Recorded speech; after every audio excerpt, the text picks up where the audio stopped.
E é sobre a 28ª Conferência Climática da ONU, que eu converso agora com a Stella Hershman, que é especialista em política climática do Observatório do Clima. Boa noite, Stella, seja bem-vinda, tudo bom? Boa noite, Ana. Obrigada por me receber aqui. Stella, qual que é a sua avaliação da COP28? Bom, a COP28 tinha muitos assuntos na agenda, muitas pautas, mas a principal delas era o chamado balanço global, que era um momento previsto no Acordo de Paris para fazer um olhar tanto para trás, de avaliar como o mundo estava indo no cumprimento das metas do Acordo de Paris, e isso serve para as metas de mitigação, ou seja, você reduzir a emissão de gases de efeito estufa para limitar o aumento da temperatura a 1,5 graus ou 2 graus, né? 2 graus Celsius, mas fazendo esforços para limitar 1,5 graus. Você adaptar, né? Como os países estão se adaptando para os impactos que a gente já vê das mudanças climáticas e o financiamento dos países envolvidos em direção aos países em desenvolvimento. A gente sabe que a gente está mal nesses três pilares, a gente já sabia disso, mas esse balanço global, além de fazer essa avaliação, ele tem que dar um direcionamento para a nova rodada de metas que a gente vai fazer daqui a 2 anos aqui no Brasil, na COP30. É o momento que todos os países vão ter que apresentar novas metas. E esse balanço global, essa orientação que ele tinha que dar para frente, a coisa mais importante que ele poderia orientar seria um acordo para todos os países eliminarem os combustíveis fósseis, todos os combustíveis fósseis, de maneira rápida, que seja financiado pelos países ricos e que fosse realmente justa entre os países e para as populações afetadas. A decisão que saiu, ela toca, é o início desse processo. Ela não entrega tudo que a gente gostaria de ter visto na decisão e muito menos o que o mundo precisa para conseguir conter o aumento da temperatura a 1,5 graus. Mas ela é histórica por fazer pela primeira vez, depois de 30 anos, a primeira menção a esse processo de transição energética que a gente precisa tanto e tão rápido. Sobre essa questão de que pontos, né, fizeram falta a alguns, eu gostaria que você pontuasse os pontos negativos e os positivos da COP28. Bom, eu acho que os pontos positivos e negativos dessa decisão, para começar a responder a sua pergunta, eu acho que entre os positivos a gente tem um consenso em torno da ciência, muitas vezes falado não só do relatório do IPCC, desse grupo de cientistas globais, como das conclusões que a gente precisa cortar as emissões em 43% até o fim dessa década e em 60% até 2035.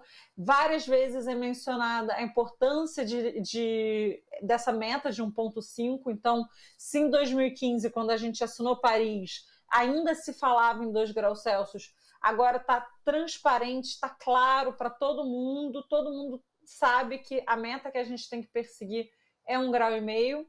E ele, como a gente mencionou, ele começa esse processo de transição energética. Então, ele fala coisas boas, como você triplicar renováveis e duplicar a eficiência energética até o fim da década.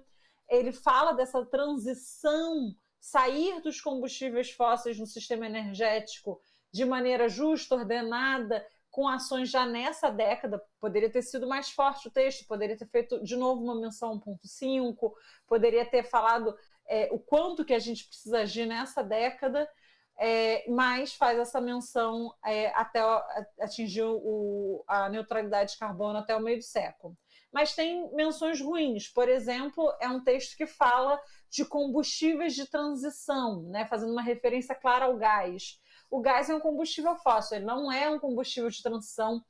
A gente não deveria fazer a transição por exemplo, do carvão para o gás para só depois ir para uma energia renovável. A gente deveria sair das poluentes direto para as energias limpas. Ele fala de carvão, mas fala de uma maneira muito leve, que a gente já falou há 2 anos atrás, e ele não avança nesse ponto.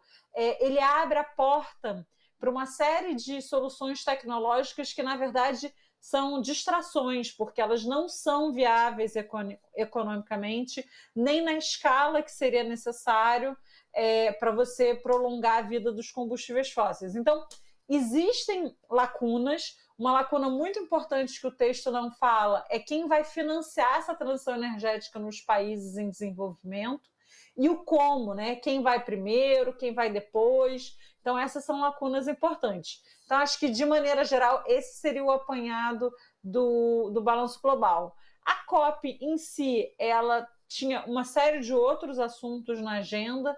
Então, por exemplo, logo no primeiro dia, se operacionalizou o chamado Fundo de Perdas e Danos, que tinha sido decidido na COP do ano passado, a COP 27, o que também é importante, mas isso foi reflexo de um ano inteiro de trabalho e ali só foi realmente sacramentado o acordo que já estava desenhado. E vários outros assuntos acabaram não avançando, ou então tendo um encaminhamento muito de processo. Não foi possível avançar em todos os itens de agenda que a COP tinha. Realmente era muita coisa para ser resolvida em 2 semanas. E, Estela, rapidamente aqui para a gente encerrar o nosso bate-papo, felizmente o tempo é bem curto, concretamente o que a gente pode esperar daqui para frente? Você mencionou essas lacunas e tudo mais, mas o que a gente pode esperar? Ano que vem, na COP29, que vai ser em Baku, que foi mencionada na reportagem, a gente vai ter a chamada COP do financiamento. Hoje em dia, tem vários assuntos na agenda climática que têm relação com o financiamento, com os chamados meios de implementação, com o dinheiro, principalmente vindo dos países envolvidos para os países em desenvolvimento. E isso tem sido um grande impasse e causado muito desconforto, muita desconfiança entre os países quando eles estão negociando. Ano que vem, a gente vai ter que criar uma nova meta climática, porque a meta que a gente tinha, que foi determinada em 2009, de 100 bilhões de dólares anuais, vai vencer, o último ano é 2025, e note que essa meta até hoje não foi cumprida. Então, a gente agora vai falar de uma nova meta que vai ser muito maior, porque a gente tem impactos que já estão atingindo os países, a gente precisa de mais dinheiro para adaptação, a gente precisa agora de dinheiro para perdas e danos, porque a gente não fez o dever de casa de mitigar as emissões de gases de efeito estufa, e a gente precisa mitigar mais e mais rápido, o que vai ser mais caro. Então, esse vai ser o grande entrave assim, a ser discutido no ano que vem, e isso tem implicações justamente nessa transição energética que a gente conversou. Para 2030, que é a COP aqui no Brasil, a gente vai precisar discutir novas metas e isso vai ser essencial, determinante para saber se o mundo vai conseguir limitar aí o aquecimento a 1,5 graus. É a nossa última chance, a gente tem que fazer o dever de casa muito bem feito. Que fique aí, então, ó, a gente tem que fazer esse dever de casa o mais rápido possível, né, Estela? A gente não está deixando o tempo passar e as coisas estão acontecendo. E aí, daqui a pouco não vai ter nada, né, para os nossos filhos, enfim, para a próxima geração. Obrigada, viu, Estela, pela sua participação, pelas suas informações e até uma próxima. Obrigada. Boa noite, tchau.